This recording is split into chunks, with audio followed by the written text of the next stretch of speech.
To turn your drawing into a 3D cartoon with Sketch to Image feature on Samsung Galaxy S24 Ultra, remove your S Pen.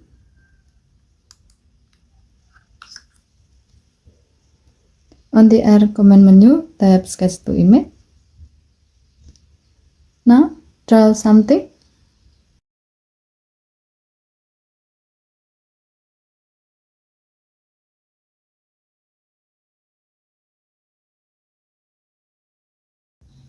Tap the Output Style drop-down menu. And then select 3D cartoon. Next, tap the Generate button to let the AI to convert your drawing into a 3D cartoon.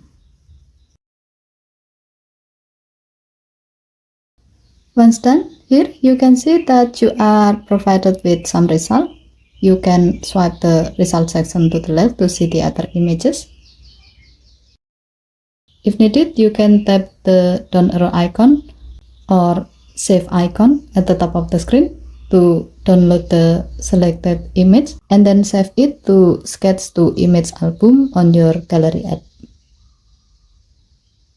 Okay, thank you for watching. Please help to like and subscribe. Have a nice day.